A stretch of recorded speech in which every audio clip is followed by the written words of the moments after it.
You know, every time you have to make a big decision, it's like a full-blown dramatic trial kicks off right inside your own head. So today, let's get some front row seats and step inside that very courtroom.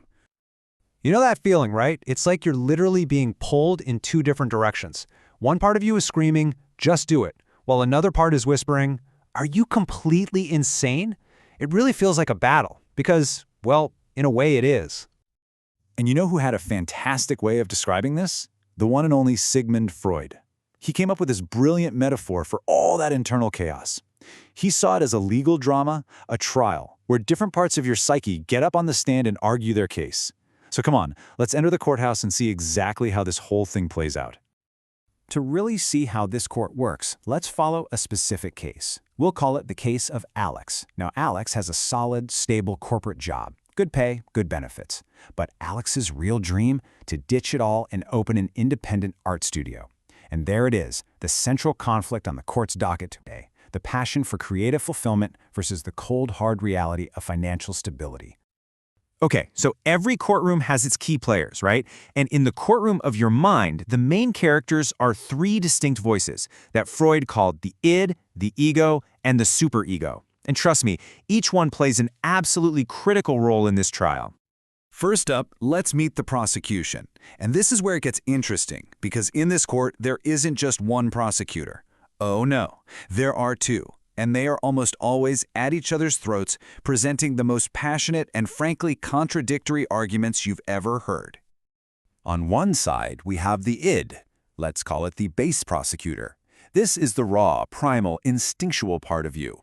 It runs on one thing, and one thing only, the pleasure principle, which basically means it wants what it wants, and it wants it right now, with absolutely zero thought for consequences, reality, or anyone else. So you can just imagine what's happening inside Alex's mind. The id is pounding on the table, shouting stuff just like this. It's nothing but pure, unfiltered desire for instant relief from the drudgery of the corporate grind and a mad dash toward the pleasure of freedom.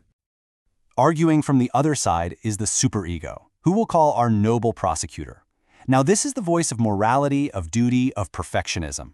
It's basically built out of all the rules and ideals we've picked up from our parents, our teachers, and society.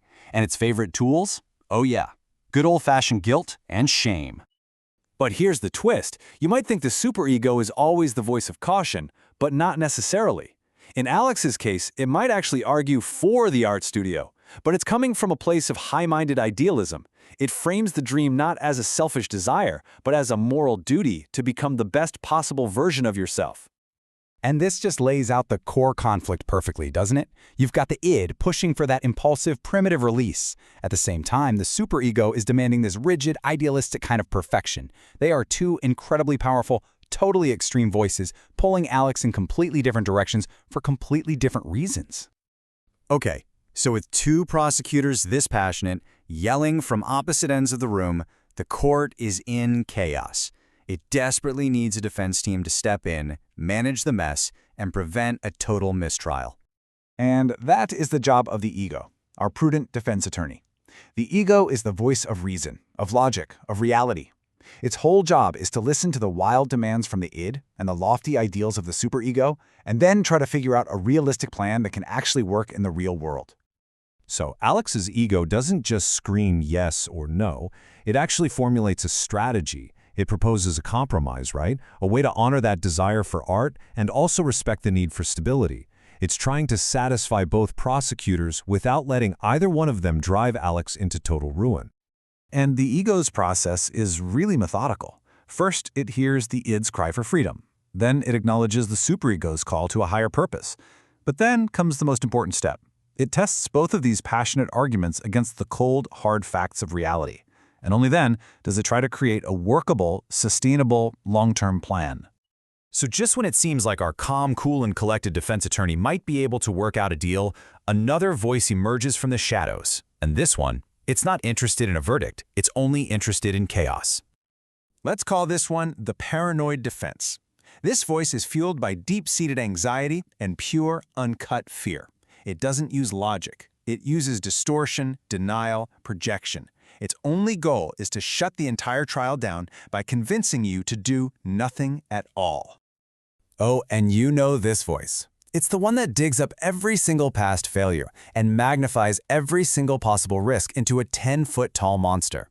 It paints this picture of absolute, certain catastrophe to make any kind of change seem so terrifying that staying put, no matter how miserable you are, feels like the only safe choice. So, we've got the prosecutor of desire, the prosecutor of duty, the defense of reality, and the defense of fear, all shouting their arguments. Who in the world actually makes the final call? Well, with all the arguments made, all eyes now turn to the jury box. And in this courtroom, the jury is you. It's your conscious self, the part of you that has been listening to all this internal testimony. And the jury's job isn't to pick a winner between the id and the superego. Its job is to find a verdict that creates harmony, one that just makes sense for your whole being. And this is the absolute crucial point. The final deliberation isn't just about a practical choice, like quit my job or stay. It's a much, much deeper question of identity. The verdict you reach doesn't just define your next step, it defines who you are becoming. So, what does a good verdict even look like? How does the jury take all of this conflicting evidence and reach a judgment that actually leads to growth, instead of chaos or just being stuck? Well, an unbalanced verdict is always a bad outcome. If the id wins, Alex just quits impulsively with no savings, no plan, nothing. If that paranoid defense wins, Alex stays stuck in the job, repressing the dream forever out of fear. But a healthy verdict, that's integrated. It's a sustainable plan where the ego figures out how to channel the id's passionate energy in a constructive way, a way the superego can get on board with. Freud actually had a name for this, sublimation. For Alex, this looks like a gradual, planned transition into that art career. So really, the big takeaway from this whole trial isn't that you need to silence your desires or ignore your fears. The goal is just to become aware that this internal court even exists. It's about understanding what each voice is trying to tell you, and then letting your conscious self, the jury, be the one who is truly in charge of that final integrated decision. Every major choice you face brings this court into session. The prosecutors are making their opening statements as we speak, and the defense is preparing its case. The only question is, as the jury, are you ready to really listen to all the evidence?